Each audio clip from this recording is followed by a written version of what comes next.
With the aircraft carrier returning to the Middle East, does this mean that the threats from Iran about President Trump's days being, quote, numbered should be taken seriously and may not just be political bluster? Well, I think that it's important to note that anytime that we see an increase in threats, especially to the U.S. Embassy in Baghdad, we want to prevent a similar incident to what occurred in the previous administration with Benghazi. We want to ensure that we have the USS Nimitz, which has a fleet anti-terrorist support team, has special operations, and has close air support if needed to respond to any type of threat by Kataib Hezbollah, by Hashd al-Shaabi, or any of the proxy militias within the region. Is this the only aircraft carrier in the region, the Nimitz? Well, the USS Nimitz is a very unique strike task force group. So it does have certain things like cruise missiles and other things that other ship may not have. It certainly wouldn't be the only one in the area. Obviously, you would have other ships which would be there to protect the aircraft carrier itself. But it is very unique in what its capabilities are. There's only one of, I believe, six that are similar in its capability and capacity to be able to respond in a full task force.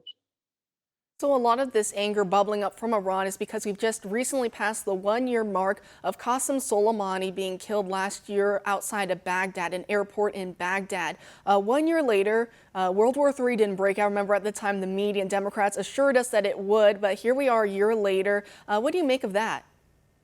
Well, I was a recipient in April of 2006, along with my team. I was hit by an Iranian EFP in downtown Baghdad. It was the second time that our vehicle and convoy had been hit in that month. This was all as a result of the Quds Force commander's introduction of the EFP, as well as for utilization of his Mehdi army down in the actual proxy areas of Mansour and all these other areas.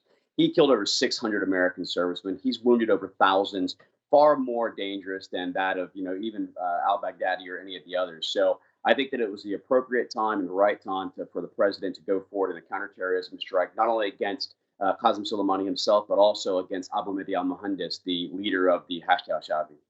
And given your experiences, how did you feel, especially last year when we saw many House Democrats were equating Qasem Soleimani as if he was a respected political figure inside of Iran? They were saying, what if Iran had done a strike here in the U.S. and killed Vice President Mike Pence or the defense secretary at the time? What do you make of them trying to equate Soleimani with a respected state figure? Well, again, do I really hold them in high regards when they refer to al-Baghdadi as a religious cleric? This is an individual who's leading a caliphate that had, expanded to the largest size that we've ever seen outside of Syria back when the previous administration was drawing quote unquote red lines, which was nothing more than a mouthpiece for trying to say they were going to do something which they never did after chlorine strikes against the Syrian people and after complete turmoil within the actual city of Damascus. Again, this president has taken unpopular decisions, but they've always been the right ones to hold China accountable, to hold Iran accountable. But the greatest achievement has been the Abraham's Accord, which has allowed an Arab coalition to come together, normalize diplomatic relationships with Israel. And as we're seeing, strikes and other things are being carried out within Tehran, to include just last month, the number 2 of al-Qaeda was killed in the downtown area of Tehran, Iran. What do you make of Iran becoming more and more aggressive now? Do you think it's because they believe Biden may be inaugurated later this month? We're seeing Iran now enriching more uranium. They've seized a South Korean tanker. They're making threats against President Trump's life. What exactly is behind this aggression? Well, again, we always see both with North Korea and with Iran that as administrations start to turn over, they ramp up a little bit to see how far they can push. We already know that they had failed, they had basically violated the JCPOA resolution 2231. That's why the president got out of this failed plan. We knew that they had enriched their uranium at 12 times the actual allocated area.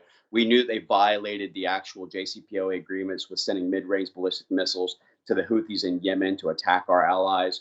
This was all basically disclosed by the former General Secretary Ban Ki-moon as well as Gutierrez. So I see it as a show of force, although they know better than to actually attack any Americans. And as the president said, it would be detrimental to their health.